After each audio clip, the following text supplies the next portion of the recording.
Mina, next question. We've got a big one from Victoria Giordano. It's kind of a double question.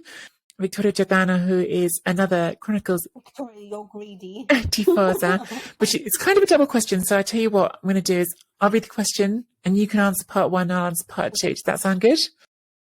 Yeah, sounds great. Victoria writes, she's a Jersey girl from New Jersey. Hi, Nikki and Mina. First off, I've been listening to you both since your Serie A awesome days. I'm so excited you've continued. Thank you, Victoria. So are we.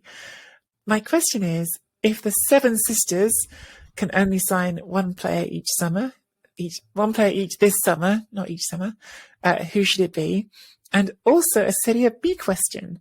Who do you think will come up next season and who do you want to come up?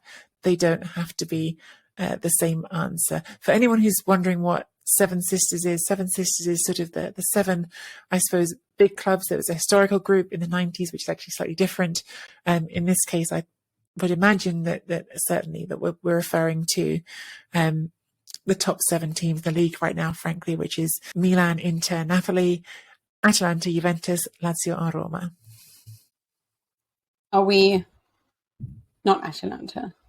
So Juventus, Milan, Inter, Roma, so Fiorentina is no longer part of it. Well, that's a good question, isn't it? Fiorentina. Because that's historic. Yeah, and that's because historically Napoli wasn't even on it either. Of course. Historically, it was Parma. Yeah. So would the new one feature Fiorentina? Atalanta not Atalanta? Atalanta as a team who are in the Champions League every year have to be one of the sisters now, no?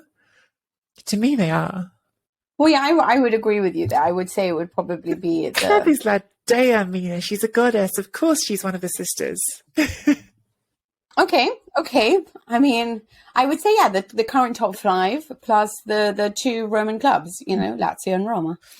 So yeah, I agree with that. If they're going to sign should we one go on this summer, yeah, who would you be thinking of? I suppose maybe even positions, I suppose, at this point. It might be quite early for specifics. Yeah, I don't think I'm going to have names because obviously it would depend on what's realistic and what's a dream and what kind of answer you're looking for. But I would say probably a role that is important for them. I think that if we are talking about Juventus, it would need to be a midfielder for me. Somebody that has the quality of what they've been missing, somebody who can hold the ball and direct play. If we can somehow bring Pirlo, I think that would be a fantastic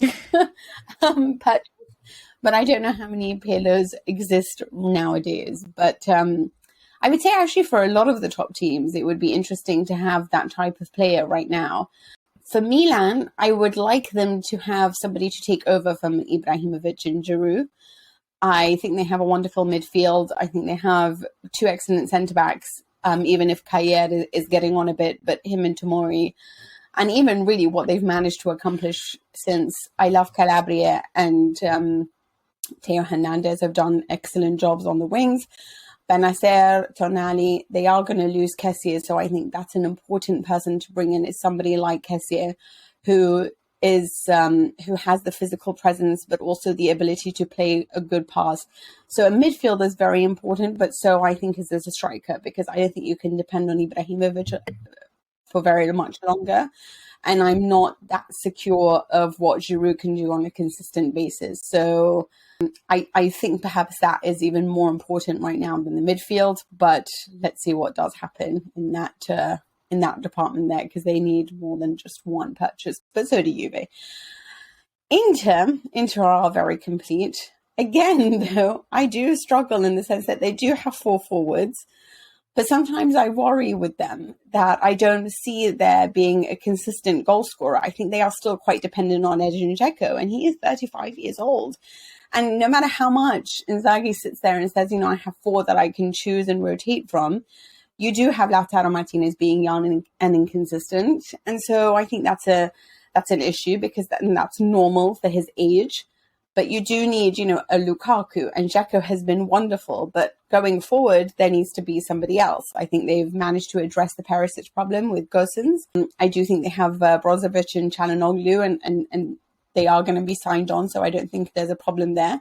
And of course, what then happens, it's about the centre-backs. Van Nock has done a good job, but De Vrij, De Vrij, Skriniar, and Bastoni are amazing, and yet De Vrij is not as amazing this season. He has had a lot of dips. We've obviously seen the huge mistake against Napoli, and I feel like he is in decline and probably going to leave. So that's also something worth addressing for me. I would look to that first and foremost. If I could really then choose, I would try to find somebody that can take over from really just a consistent goal scorer up front, really. And they probably will get that in either Scamacca, or they are looking at quite a few, maybe even Dybala. Then let's go with Atalanta, shall we? You see, Atalanta for me are a very difficult team because they need everything, but then they need nothing. Does that make sense? Mm-hmm. You know, like they can make it work with whoever. It won't matter. Yeah, it's like they are the kind of team who like look at the change in the sofa and go and buy themselves like a meal in a top Michelin star restaurant. So they are literally the side that just doesn't need anything. But I would say somebody to replace Gosens is important, or somebody who can at least give on both levels, on a sporting level and also an addressing level. Like he's just such a leader, and that must be such a loss. But frankly speaking, you need a player with a little bit more experience who can resolve games from a creative point of view, because I do think that they miss that kind of power that Ilicic has. And oh my God, you know, this is the third week in a row where I forget his name. Who? The one who went to Sevilla. Papu Gomez. Oh my goodness. His name is always the one I forget. If you notice in every podcast, I mention him and how much I miss him, and I always never remember his name. Thank God he's not my, former husband or anything. But anyway, Papu Gomez, to resolve some games like against Liverpool, you always had that ability to go to Papu Gomez and to go to Ilicic because of the quality that they had, because of that super touch that they could bring, their intelligence, their understanding of space, their understanding of the trajectory of the ball. It's just another level of intelligence that they have alongside Duvan Zapata. And we are looking right now at Atalanta that has Zapata injured, Ilicic not obviously always available because of certain mental health issues, and Duvan Zapata no longer there.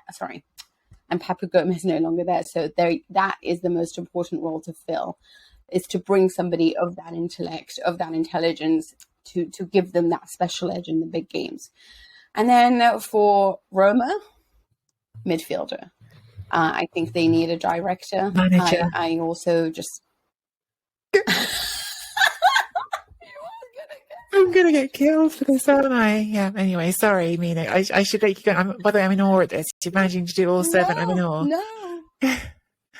Would you bring back the old one? Fonseca?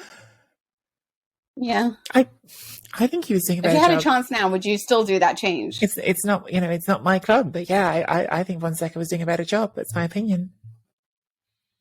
Yeah, I agree with you. I agree. So come for me, trolls. Come for me as well. Change the manager. But they've got a lot of attackers, so I definitely think that they could do with more quality midfielders and not be Xhaka. And Lazio, what do you think with Lazio? Somebody who can actually replace Immobile when he's injured and he doesn't have to play every single match? Maybe that's where I'd go. Yeah, that's an interesting question, isn't it? Because, of course... Yes, yeah. Well, every team, I think they probably have never quite got on the same level replacement for De Vrij, have they? But I think... It's interesting, actually, because yes, my instinct is a replacement Immobile there, but how will Zaccagni pan out now that he's becoming more of a sort of forward player? Although he's still going to be playing wide. I think another centre forward for sure would not go amiss. Of course, they said goodbye to Correa in the summer as well. Yeah. Did you have any more, Mina? I feel like you've just had a...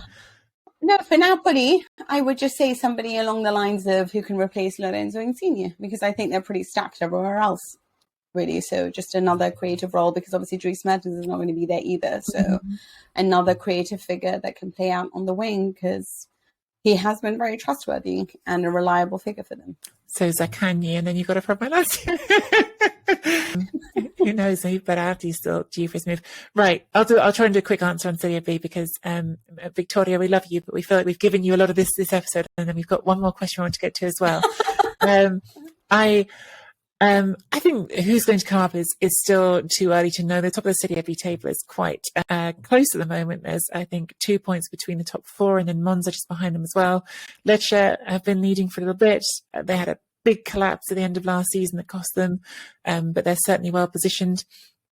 And Brescia are really interesting at the moment under Pippo Inzaghi. Massimo Cellino, the Brescia president, tried to fire Inzaghi, only for Inzaghi to sort of show up in his office and say, there's a clause in my contract where it says, like, I mean, not you can't, but there's like a big financial payoff you have to give me if you fire me while we're in the top 8 of the league, which, by the way, tells you about what the expectations were when he was signed. Like, top 8 was viewed as good. Right now, they're 4th. And Cellino, having already lined up his next manager to the point of, getting the first assistant was already down at the training ground checking things out, suddenly had to backtrack and go, actually, I don't fancy giving you that golden handshake, so you're still the manager. So if Brescia can survive the madness that is Cellino as their owner, maybe Pippo Inzaghi can bring them back up. Monza are also super interesting because, of course, Silvio Berlusconi is in charge there. And, you asked the question of which we'd want to come up. I am not keen to make this a political podcast, but I just want to say politically, no interest in seeing Berlusconi anywhere near Italian politics again anytime.